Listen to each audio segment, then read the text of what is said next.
Vamos abrir as nossas Bíblias em Romanos. Romanos capítulo 12. Romanos capítulo 12. Guardem as suas Bíblias aí, por favor, abertas. Um momentinho só. Anos 57, 58, mais ou menos, o meu amigo chamado Paulo estava na cidade de Corinto. E estando na cidade de Corinto, recebe algumas informações do desenvolvimento do trabalho cristão na cidade de Roma. Paulo não havia estado em Roma todavia. Ele só chegou a ir a Roma 3 anos depois que mandou a sua carta para aqueles crentes. E ele soube que na cidade de Roma havia um pequeno grupo de homens e mulheres que estavam servindo a Jesus, mas que não tinham tido a oportunidade de manter uma relação de intimidade com o Senhor, e tampouco não tinham ainda as doutrinas básicas do cristianismo para que pudessem desta maneira realizar a sua obra de expansão do reino de Jesus na capital do Império Romano. Coisas lindas aconteceram, e Paulo foi recebendo as informações.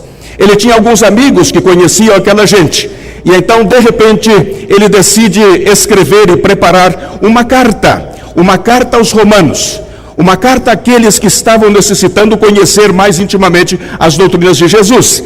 E o que fez Paulo? Ele era um homem, um filósofo, era um teólogo, era um homem que havia passado aos pés do Senhor, ainda que não tivesse vivido com Jesus no tempo em que Jesus estava aqui.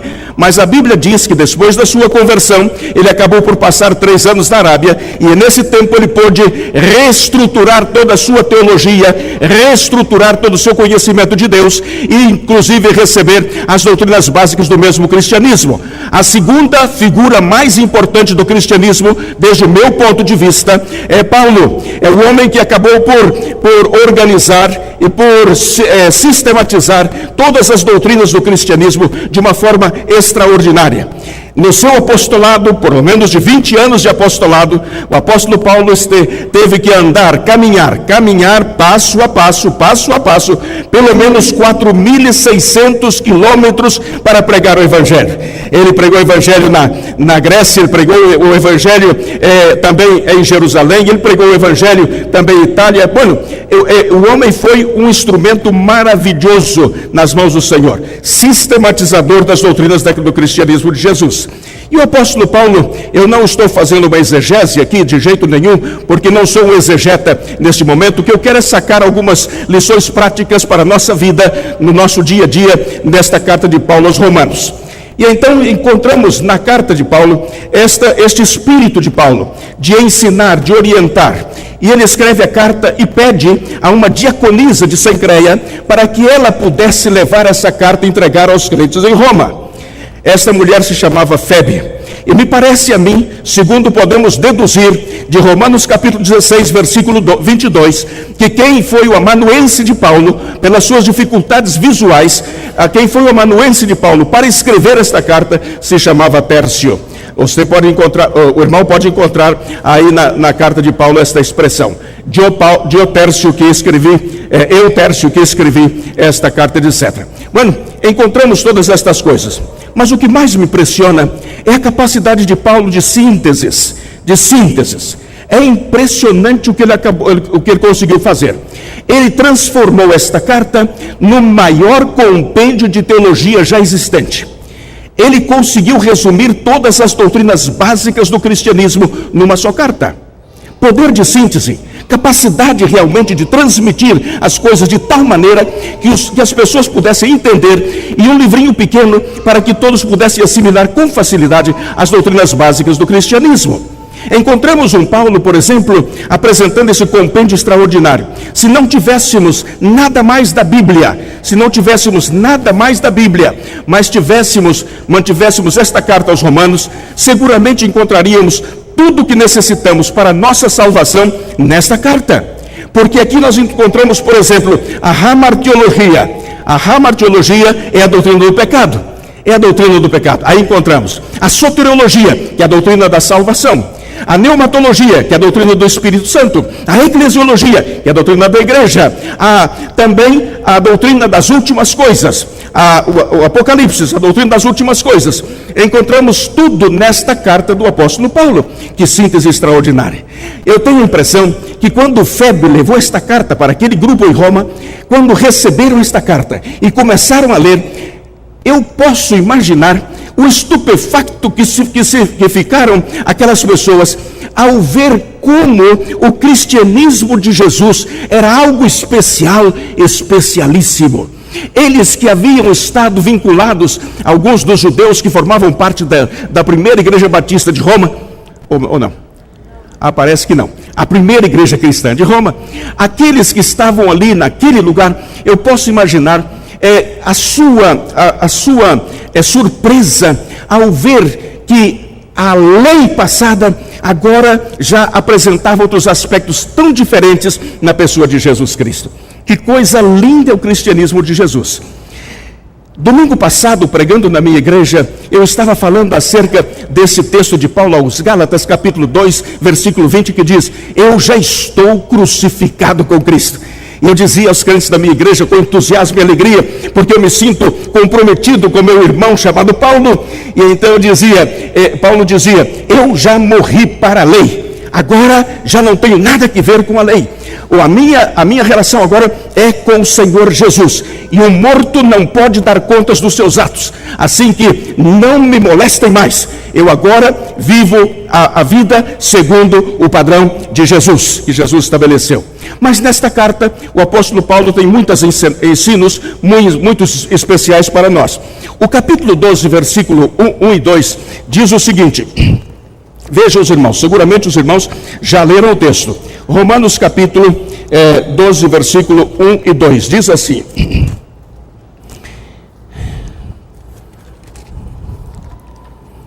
diz o seguinte: rogo-vos, pois, irmãos, pelas compaixões ou pela misericórdia de Deus, que apresenteis os vossos corpos por sacrifício vivo, santo e agradável a Deus, que é o vosso culto racional. E não os conformeis com este mundo, mas transformai-vos pela renovação do vosso entendimento, para que experimenteis qual seja a boa, agradável e perfeita vontade de Deus. Eu estou rindo por uma razão, é que essas versões hoje em dia acabam por confundir-nos, não é? Nós, os mais velhos, que estamos acostumados àquelas versões antigas, memorizamos tudo na versão antiga. Agora esta aqui, por exemplo, é nova, porque esta Bíblia é novinha em folha, não? Então eu estou observando que o que ele diz aqui não foi exatamente o que eu li, mas os irmãos têm aí na sua Bíblia acompanharam. Mas a expressão é esta: rogo-vos, pois, irmãos. Apóstolo Paulo tinha um caráter, tinha uma infraestrutura de personalidade colérica, e por isso era um homem de difícil relacionamento humano. Nós outros todos sabemos disto. Ele tinha algumas dificuldades, e ele mesmo era capaz de entender isto. Ele dizia que aquilo que eu quero fazer, não faço, e aquilo que eu não quero fazer, quando vi, já fiz. E ele foi um homem com esse temperamento tão forte, por isso era um líder instrumentalizado por Deus para realizar a grande obra que realizou. Mas com o seu caráter tão forte, ele teve problema com Barnabé. Se lembram disso? Teve problema com Barnabé, teve problema com Pedro, teve problema com João Marcos. Ao final da sua vida, ele foi criando e estabelecendo esta relação de muita intimidade com o Senhor. E ao final da sua vida, ele chegou ao ponto de dizer assim: tragam-me a João Marcos, porque todos me abandonaram. Ele se sentia sozinho no final da sua vida, sentia sozinho, mas tendo o caráter que tinha, foi pouco a pouco sendo moldado pelo Senhor Jesus. E o apóstolo Paulo pôde chegar a dizer o seguinte: sede meus imitadores como eu sou de Cristo. Para chegar a este ponto, ele teve que passar por uma transformação radical nas suas relações humanas e relação com o Senhor também. Agora ele diz, não era a sua forma de escrever e não era a sua forma de falar também. Muito poucas vezes os irmãos vão observar nos escritos de Paulo este verbo rogar. Rogar é pedir com insistência, rogar é suplicar. E então isto não formava parte da maneira de ser de Paulo. Os irmãos vão observar nos escritos de Paulo, nas cartas de Paulo, os irmãos vão encontrar muitas vezes isso: eu mando, eu digo, eu ordeno, eu faço isto, eu faço aquilo, etc. Façam isto, façam aquilo. Mas nesta expressão aqui nós encontramos esta palavra rogar. Rogar é como se o apóstolo Paulo se ajoelhasse diante das pessoas e com as mãos postas dissessem: por favor, por misericórdia, rogo-vos, pois, que apresenteis os vossos corpos em sacrifício vivo. Estamos falando de avivamento. E para falar em avivamento, nós temos que pensar em consagração. Para pensar em consagração, nós temos que pensar no altar de Deus, colocar a nossa vida. Ele diz assim, que apresenteis os vossos corpos. O apóstolo Paulo agora, que conhecia perfeitamente o que era o significado e qual era o significado de sacrifício no Antigo Testamento, quando o sacerdote corria, pegava a ovelha ou pegava qualquer outro animal, segundo apresentava pela palavra do Senhor, segundo as posses da pessoa que ia oferecer o sacrifício, o sacerdote pegava a ovelha e então cortava o seu pescoço e espargia o sangue ao redor do altar e em cima do altar também. E a carne do animal era reservada para o uso da tribo de Levi. E então, aí estava o sacrifício. Não se tratava de holocausto, porque o holocausto, a ovelha tinha que ser queimada, totalmente queimada. Mas o sacrifício, a ovelha era simplesmente degolhada e depois espargido o sangue ao redor do altar e em cima do altar. Pois o apóstolo Paulo agora não está falando mais de sacrifícios mortos. Ele sabia o que era um sacrifício no Antigo Testamento. Ele conhecia profundamente as leis do Antigo Testamento. Era um doutor da lei. Mas a verdade é que ele agora vai apresentar-nos um outro tipo de sacrifício, que é o sacrifício vivo. O que Paulo quer dizer com isto? O Paulo quer dizer o seguinte, que aquele que entregou sua vida a Jesus e quer consagrá-la ao Senhor, não deve mais oferecer um sacrifício morto, mas ele deve subir no altar. É como se ele fizesse isso aqui, passasse para o altar. O que Paulo está dizendo é, saltem para o altar, venham para aqui, ofereçam sua vida aqui, entreguem a Deus, para que possam obedecê-lo, para que possam ser instrumentalizados por Ele. Subam ao altar. Esse é o sacrifício vivo. Deus não vai degolar o seu pescoço, não vai cortar o seu pescoço. Deus não vai matar e espargir o seu sangue. Ele quer que você siga vivo para ser um instrumento de bênçãos nas mãos dele.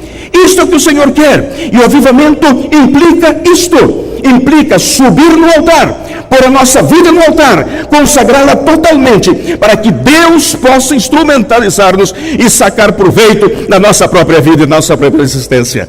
Eu não sei se você já fez isso alguma vez. Eu não sei se você já subiu no altar. Eu não sei se você já passou adiante e disse, Senhor, minha vida está no teu altar. Isso significa dizer que você perde o senhorio da sua própria vida. Você já não é dono mais da sua vida. Quando nós subimos no altar, perdemos o controle da nossa vida. Já não temos mais aquilo que se chama de livre-arbítrio. Nenhum filho de Deus tem livre-arbítrio. Não. O livre-arbítrio é um privilégio de todo ser humano. Até o momento em que aceita Jesus. Quando aceita Jesus, Jesus pega o chamado livre-arbítrio, que é um documento que a pessoa recebe, e esse documento, enquanto a pessoa não tem Jesus, ele pode fazer o que quiser da sua vida. Mas quando ele aceita Jesus, o Senhor pega esse documento, o Senhor Jesus, e faz isto com o documento, e rasga, e joga fora. Porque já não há mais livre-arbítrio. Você já não pode tomar decisões por sua própria conta. Santiago diz o seguinte, que algumas pessoas dizem, eu vou para aqui, eu vou para ali, amanhã eu vou a tal cidade, vou comprar, vou vender, vou fazer aquilo outro, mas ao invés de dizer eu vou fazer isso, eu vou fazer aquilo, você tem que dizer, se o Senhor quiser, eu vou fazer isso, eu vou fazer aquilo. Se o Senhor quiser, eu vou à igreja de Bauru para pregar o Evangelho. Se o Senhor quiser, eu vou levantar amanhã e vou para o meu trabalho. Se o Senhor quiser, eu vou comprar um carro. Se o Senhor quiser, eu vou vender um carro. Se o Senhor quiser, eu vou fazer isto, eu vou fazer aquilo. Se o Senhor quiser, Ele é o Senhor das coisas mais pequeninas da nossa vida. Ele é o Senhor absoluto. Nós não cantamos nos nossos coros, nos nossos hinos, não cantamos sobre a soberania de Deus. Não dizemos que Deus é o soberano? E por que quando chega no momento de entregar a nossa vida para que Ele possa conduzi-la, nós queremos conduzir as nossas vidas? Sabe, irmãos, por que há tantos problemas nas famílias cristãs? Porque não é Jesus que conduz. Sabe por que há choques de personalidade? Porque não é Jesus que conduz. Sabe por que há enfrentamentos pais e filhos? Porque não é Jesus que está presente. Sabem por que, irmãos, filhos que dão tanta dor de cabeça aos pais? Porque Jesus não está presente. Algumas pessoas dizem, como pode? Aquele menino que foi criado no Evangelho, Jesus não está presente. Não é que Jesus não seja o Salvador. Ele não é o Senhor, você não deu o senhorio da sua vida. Algumas pessoas contrariam esta ideia de que é possível receber a Jesus como Salvador pessoal, sem dar a Jesus o controle da sua vida. Agora você faça uma autoanálise. Faça uma autoanálise aí sentadito no banco como está. Você tem Jesus como seu Salvador? Eu pergunto, é uma pergunta retórica. É uma pergunta retórica. Não maneie a cabeça. Não diga sim, não diga não. Fale com Deus. Jesus é o Senhor da sua vida? Você o consulta nas coisas mais pequeninas? Ou você só busca socorro e orientação quando as coisas são grandes? O mesmo Jesus que cuida das coisas grandes é aquele que cuida das coisas pequenas. Sim, Senhor. Ele é o Senhor absoluto. Ele é Senhor da sua vida. Então você não pode contrariar o que eu acabo de afirmar, que é possível aceitar a Cristo como Salvador e não aceitá-lo e não tê-lo como Senhor. Porque se você está passando essa experiência, e eu creio na sua salvação, mas você está precisando submeter a sua vida ao Senhor. É isso que vai causar o avivamento na Igreja Batista, Primeira Igreja de Bauru. Quando todos nós reconheçamos o senhorio de Jesus na nossa vida. Não é na vida da igreja, na nossa vida. Porque Jesus não trata com as massas, Jesus trata com os seres humanos individualmente, com os indivíduos. Não é a sua esposa que tem que estar no altar, é você. Não é o seu marido, é você. Cada um tem que subir no altar do Senhor. E o apóstolo Paulo diz: apresentai os vossos corpos em sacrifício vivo. Significa, você precisa subir no altar para ser obediente e ser um instrumento nas mãos do Senhor. Apresenteis os vossos corpos vivos em sacrifício vivo, digo. Agora, um pouco mais diz assim: e não vos conformeis com este mundo. Não vos conformeis com este mundo. O que significa isto? Nós conhecemos crentes de todo tipo. Pessoas que são mais ou menos como água. Aqueles irmãos nossos que são como água, que se acomodam ao ambiente, ao recipiente em que estão metidos. Se é um copo, é um copo. Se é um cubo, é um cubo. Se é um triângulo, é um triângulo. É como água. Ele se adapta ao contexto em que está inserido. Mas o crente não pode ser assim. Ele precisa ser pedra. Ele precisa ter o mesmo formato em qualquer lugar onde esteja. Ele precisa ter o mesmo formato. As pessoas precisam saber a diferença que Jesus faz nas nossas vidas. Muitas pessoas aceitam a Cristo só por observar nossas vidas, por observar o nosso semblante, por observar nossas palavras, como conversamos, como tratamos as pessoas. Só por aí exercemos a nossa influência nas vidas dos demais. Isto é, não tomeis a forma deste mundo. Muitas vezes deixamos de falar com carinho e com amor sobre determinados temas com as pessoas implicadas, porque nos ajustamos à situação sem querer ferir sensibilidades. Mas a verdade é que, falando com amor e com carinho, podemos ajudar a recuperação de muitas pessoas. Não vos conformeis a este mundo, não tomeis a forma deste mundo, mas renovai o vosso entendimento, renovar a nossa mente a cada dia. O apóstolo Paulo, esse gigante do cristianismo nascente, ele dizia na sua primeira carta aos Coríntios, capítulo 2, versículo 16: mas nós temos a mente de Cristo. É verdade que temos a mente de Cristo ou não? Temos a mente de Cristo ou não?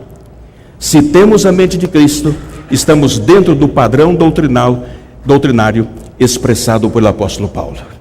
Mas isso precisamos trabalhar. Isso não se consegue da noite para amanhã. É preciso predisposição.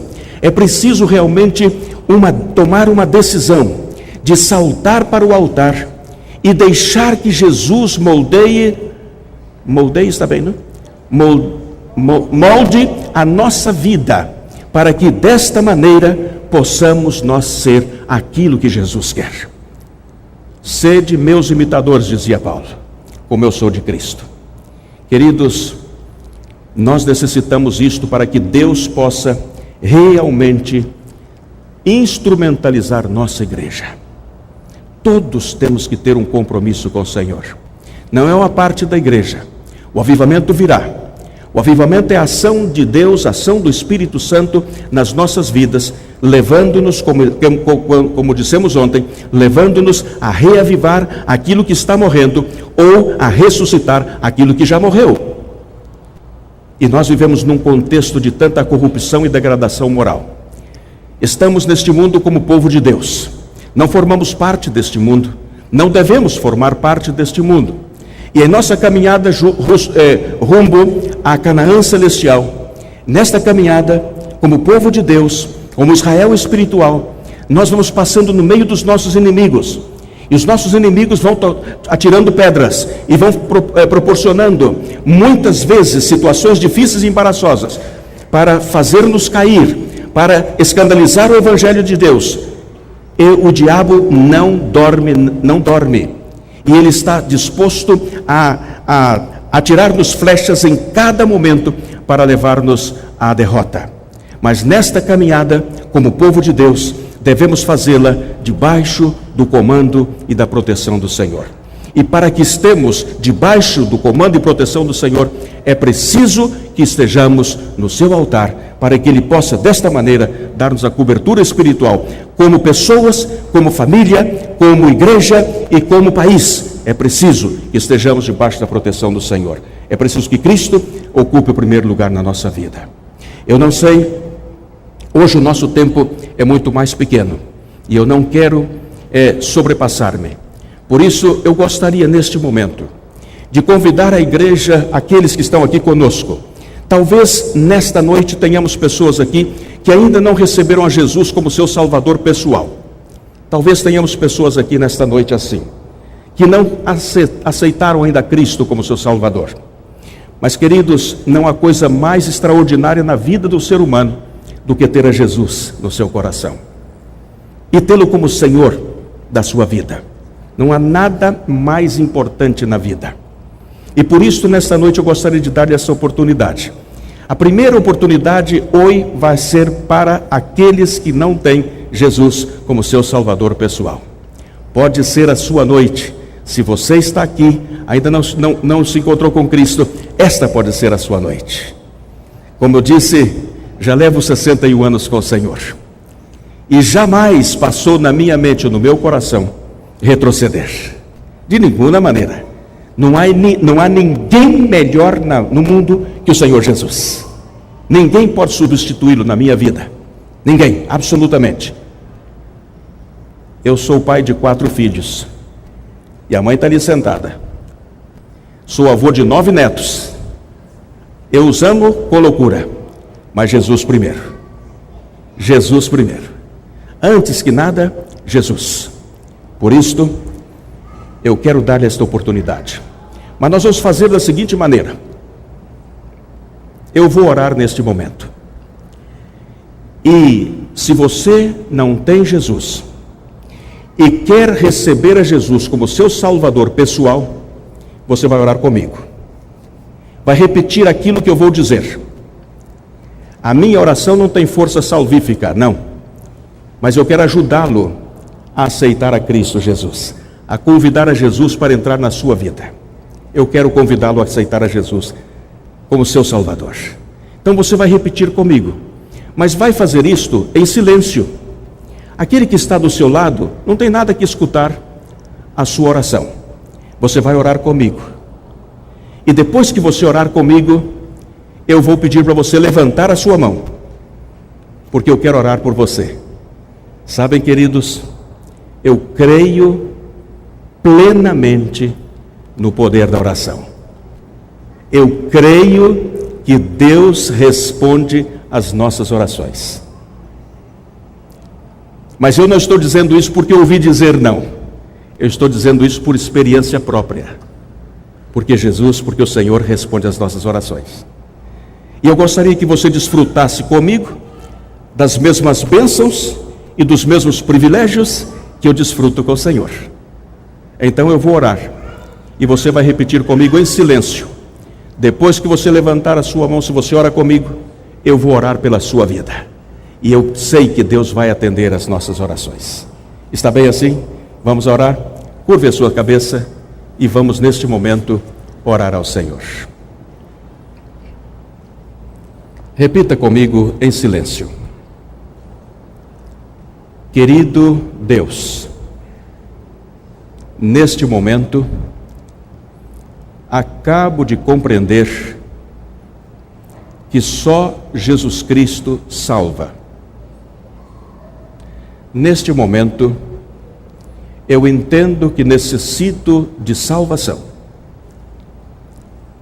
E eu quero pedir-te, Senhor Jesus, por misericórdia, entra na minha vida agora mesmo, porque eu creio que Tu és o meu Salvador e o meu Senhor. Querido Espírito Santo, Tu és Deus com o Pai e com o Filho. Eu quero pedir-te para que Tu escrevas meu nome no livro da vida, porque neste momento eu aceito a Cristo como meu Salvador e como meu Senhor. Enquanto todos estão assim orando, eu gostaria de perguntar quantos estão orando comigo. Levante a sua mão. Eu quero orar pela sua vida. Graças a Deus pela sua vida. Alguém mais está orando comigo? Levante a sua mão. Eu quero orar pela sua vida. Graças a Deus pela sua vida. Alguém mais está orando comigo neste momento? Aleluia por estas vidas. Vamos orar. Padre, Pai, graças. Muito obrigado, Senhor, por estas vidas. Obrigado porque Tu eres assim. Tu nos dás o privilégio de receber-te a Ti como nosso Salvador. E eu quero pedir-te, Senhor Deus, para que Tu possas cuidar destas vidas com carinho e com amor, porque a partir deste momento, elas formam parte da Tua família como filhos Teus. Em o nome de Jesus oramos. Amém. Agora para você, irmão, quantos dos que estão aqui gostariam de subir ao altar? Quantos gostariam de consagrar a sua vida? Se você está orando pelo avivamento, é o seu momento. Quantos gostariam de dar a chave da sua vida ao Senhor Jesus? Dar o controle da sua vida ao Senhor Jesus? Quantos gostariam ver e sentir e viver e desfrutar do avivamento espiritual? Então, passem à frente. Venham ao altar, coloque a sua vida no altar do Senhor e nós vamos orar pela sua vida. Vamos cantar, alguém pode tocar o instrumento aqui, enquanto tocamos o instrumento, os irmãos, aqueles que vão consagrar a sua vida nesta noite ao Senhor, para que sejam instrumentos nas mãos do Senhor, para bênçãos de outras vidas, e para que o avivamento seja uma realidade nas nossas vidas e na vida da igreja, passem à frente, porque eu quero orar pelas suas vidas também. Vamos passar à frente. Aqueles que querem assumir o compromisso com o Senhor Jesus, podem passar à frente. Só aqueles que querem assumir o compromisso com o Senhor Jesus, de dar o controle da sua vida. Você não tem obrigação de vir aqui à frente. Só vem se quer colaborar com Deus, pedindo-lhe ao Senhor para que controle realmente a sua vida, que Ele seja o Senhor da sua vida. Quero dar-lhe os parabéns. Que Deus o abençoe, querido. Muito bem.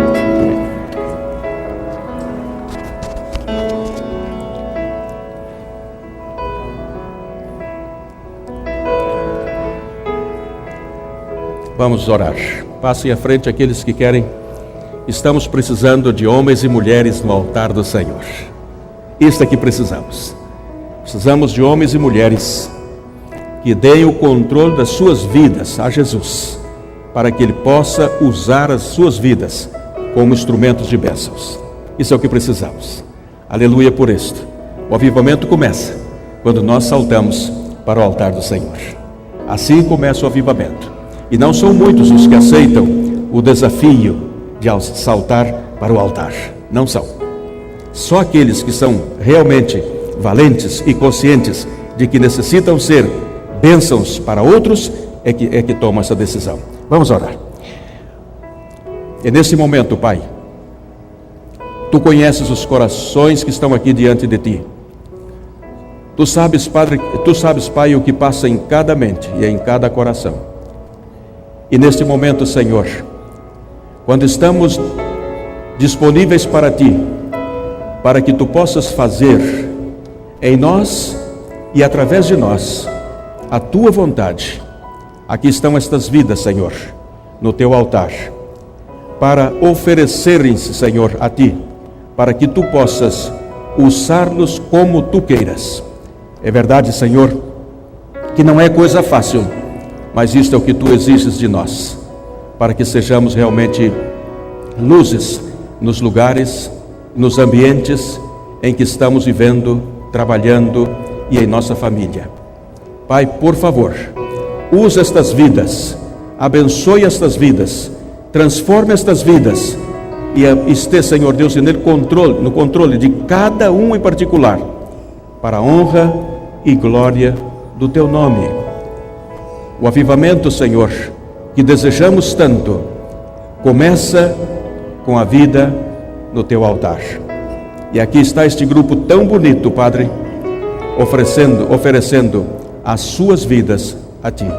Em o nome de Jesus, mantenha, Senhor, os Teus anjos ao redor de cada um deles, para que possam permanecer firmados em Ti e que esse objetivo que acabam de alcançar possa ser uma realidade no seu viver diário. Em o nome de Jesus. Amém, Senhor. Amém. Que Deus os abençoe muito, muito, muito, muito. Ali, irmão